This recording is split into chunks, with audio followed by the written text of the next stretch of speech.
ನಮಸ್ಕಾರ ಸ್ನೇಹಿತರೆ, ದೇವೀಸ್ ಕೆಫೆ ಚಾನಲ್ಗೆ ಸ್ವಾಗತ ಸುಸ್ವಾಗತ. ಇವತ್ತು ನಾವು ಹುಣಸೆಹಣ್ಣು ಗೊಜ್ಜು ಮಾಡೋಣ. ಹುಣಸೆಹಣ್ಣು ಗೊಜ್ಜು ಅಂದ್ರೆ ಈ ಪುಳಿಯೋಗರಣೆ ಮಾಡ್ಬೇಕಾದ್ರೆ ಹುಳಿ ಅನ್ನ ಅಂತ ಮಾಡ್ಕೊಂಡು ಹೋಗೋರು. ಅದು ತುಂಬಾ ದಿವಸ, ಒಂದ್ 2-3 ದಿವಸ ಕೆಡದಿರೆ ಆಗೇ ಇರೋದು ಹೋಗೋರಲ್ಲ, ಆ ತರ. ಅದು ಟ್ರಾವೆಲ್ ಮಾಡೋದು ತಗೊಂಡು ಹೋಗೋದು ತುಂಬಾ ದಿವಸ ಇರುತ್ತೆ. ಗೊಜ್ಜು ಮಾಡಿ ಇಟ್ಕೊಂಡ್ರೆ ಬಿಸಿ ಬಿಸಿ ಅನ್ನ ಮಾಡಿ ಅದಕ್ಕೆ ಹಾಕಿ ಕಲ್ಸ್ಕೊಂಡ್ಬಿಟ್ಟು ತಗೊಂಡೋದ್ರೆ ತುಂಬಾ ಟೇಸ್ಟಿ ಆಗಿರುತ್ತೆ.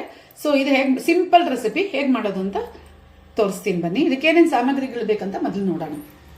ನಾನು ಕಡಲೆಕಾಯಿ ಬೀಜ ತೊಗೊಂಡಿದ್ದೀನಿ, ಒಂದು 1/4 ಕಪ್ಪು, 1 ಟೇಬಲ್ ಸ್ಪೂನ್ ಅಷ್ಟು ಕಡಲೆಬೇಳೆ, 1 ಟೇಬಲ್ ಸ್ಪೂನ್ ಅಷ್ಟು ಉದ್ದಿನಬೇಳೆ, ಕರ್ಬೇವಿನ ಸ್ವಲ್ಪ ಜಾಸ್ತಿನೇ ತೊಗೊಂಡಿದ್ದೀನಿ. ತುಂಬ ಚೆನ್ನಾಗಿರುತ್ತೆ ಕರ್ಬೇವಿನ ಸೊಪ್ಪು ಎಷ್ಟು ಹಾಕಿದ್ರು. ಖಾರಕ್ಕೆ ಬರೀ ನಾವು ಒಣಮೆಣಸಿನ್ಕಾಯಿನೇ ಹಾಕೋದು. ಸೊ ಒಣಮೆಣಸಿನ್ಕಾಯಿನ ಈ ಥರ ಗಿಳ್ಳಿ ಇಟ್ಕೊಂಡಿದ್ದೀನಿ. ರುಚಿಗೆ ತಕ್ಕಷ್ಟು ಉಪ್ಪು, 1 ಟೀ ಸ್ಪೂನ್ ಅಷ್ಟು ಅರಿಶಿನ ಪುಡಿ ತಗೊಂಡಿದ್ದೀನಿ. ಸ್ವಲ್ಪ ಬೆಲ್ಲ, ಇದು ಆಪ್ಷನ್, ಬೇಕಾದ್ರೆ ಹಾಕೋಬಹುದು, ಬೇಡ ಅಂದ್ರೆ ಬೇಡ. ತುಂಬಾ ದೊಡ್ಡ ನಿಂಬೆಹಣ್ಣು ಗಾತ್ರದಷ್ಟು ಹುಣಸೆಹಣ್ಣು ನೆನೆಸಿ ಅದನ್ನ ಚೆನ್ನಾಗಿ ಕಿವುಚಿ ಇಟ್ಕೊಂಡಿದ್ದೀನಿ. ಇದನ್ನ ಎಳ್ಳೆಣ್ಣೆಯಲ್ಲಿ ಮಾಡಿದ್ರೆ ತುಂಬಾ ಟೇಸ್ಟಿ ಆಗಿರುತ್ತೆ. ಇಲ್ಲ ನಿಮ್ಗೆ ಯಾವ ಎಣ್ಣೆ ಬೇಕಾದ್ರೂ ಅದ್ರಲ್ಲಿ ಮಾಡ್ಕೊಬಹುದು. 2 ತರ ಮಾಡ್ಬೋದು. ನಾನು ಈ ಟೈಪೇ ಮಾಡೋದು. ಇದನ್ನ ರುಚಿಯಾಗಿ ಬರ್ಬೇಕಂದ್ರೆ ಒಂದಷ್ಟು ಧನಿಯಾ, ಎಳ್ಳು, ಮೆಣಸು, ಜೀರಿಗೆ, ಕಡಲೆಬೇಳೆ ಚೆನ್ನಾಗಿ ಹುರಿದ್ಬಿಟ್ಟು ಪುಡಿ ಮಾಡಿ ಇದಕ್ಕೆ ಹಾಕಿದ್ರೆ ಸ್ವಲ್ಪ ಥಿಕ್ನೆಸ್ ಬರುತ್ತೆ, ಟೇಸ್ಟು ಚೆನ್ನಾಗಿರುತ್ತೆ. ಬಟ್ ಇದು ಸಿಂಪಲ್, ಹಳೆ ಕಾಲದಲ್ಲಿ ಹೇಗೆ ಮಾಡ್ತಿದ್ರು ಆ ಥರನೇ ನಾನು ಮಾಡೋದು. ಹೇಗೆ ಮಾಡೋದು ಅಂತ ನೋಡೋಣ ಬನ್ನಿ. ಇದನ್ನ ಮಣ್ಣು ಪಾತ್ರೆಯಲ್ಲಿ ಮಾಡ್ತಾ ಇದ್ದೀನಿ. ಸ್ಟವ್ ಹಚ್ಚಿ, ಸೊ ಇದಕ್ಕೆ ಎಣ್ಣೆ ಹಾಕೋಣ. ಸ್ವಲ್ಪ ಎಣ್ಣೆ ಜಾಸ್ತಿ ಬೇಕಾಗುತ್ತೆ. ನಾನು 1/4 ಕಪ್ ಅಷ್ಟು ಎಣ್ಣೆ ಹಾಕಿದ್ದೀನಿ. ಎಣ್ಣೆ ಚೆನ್ನಾಗಿ ಬಿಸಿ ಆಗಲಿ. ಎಣ್ಣೆ ಬಿಸಿ ಆಗಿದೆ. ಮೊದಲಿಗೆ ನಾವು ಈ ಕಡಲೆಕಾಯಿ ಬೀಜನ ಹಾಕೋಣ. ಸ್ವಲ್ಪ ಉರಿಯಕ್ಕೆ ಟೈಮ್ ತಗೊಳುತ್ತಲ್ವಾ. ಸೊ ಮೊದಲು ಇದನ್ನ ಸ್ವಲ್ಪ ಹಾಕಿ ಚೆನ್ನಾಗಿ ಫ್ರೈ ಆಗಬೇಕಿದು. ಕಂದು ಬಣ್ಣ ಬರಬೇಕು, ಅದುವರೆಗೂ ಫ್ರೈ ಮಾಡೋಣ. ಇದು ಚೆನ್ನಾಗಿ ಚಟಪಟ ಅಂತ ಇದೆ, ಇನ್ನು ಫ್ರೈ ಆಗಿಲ್ಲ. ಅದಾಗಿದೆ. ಅಷ್ಟೊತ್ತಿಗೆ ನಾವು ಕಡಲೆಬೇಳೆ, ಉದ್ದಿನ ಬೇಳೆನೂ ಸಹ ಇದಕ್ಕೆ ಹಾಕೋಣ. ಇದು ಚೆನ್ನಾಗಿ ರೋಸ್ಟ್ ಆಗಲಿ.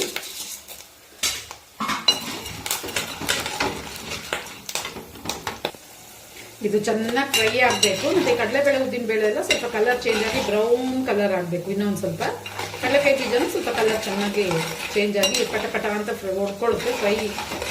ಚೆನ್ನಾಗಿ ಫ್ರೈ ಆಗಬೇಕಿದು. ಇದು ಫ್ರೈ ಆದಾಗ ಈಗ ನಾವು ಇದಕ್ಕೆ ಕರಿಬೇವಿನ ಸೊಪ್ಪು,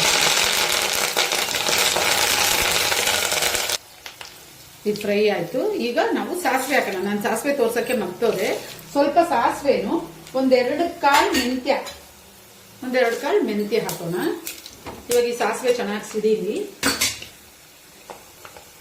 ಈ ಸಾಸಿವೆ ಎಲ್ಲ ಚೆನ್ನಾಗಿ ಸಿಡಿದಿದೆ. ಈಗ ಒಣಮೆಣಸಿನ್ಕಾಯಿ ಹಾಕೋಣ. ಇದನ್ನು ಹಾಕಿ ಸ್ವಲ್ಪ ಫ್ರೈ ಮಾಡೋಣ.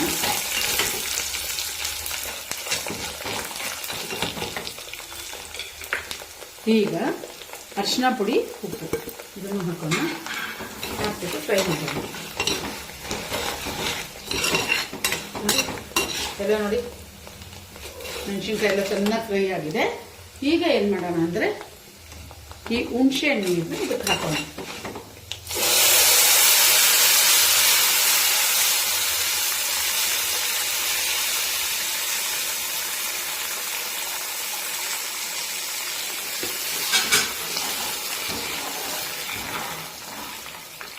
ಹುಣಸೆ ನೀರು ಹಾಕಿ ಈ ಬೆಲ್ಲನು ಇದಕ್ಕೆ ಹಾಕ್ಬಿಡೋಣ.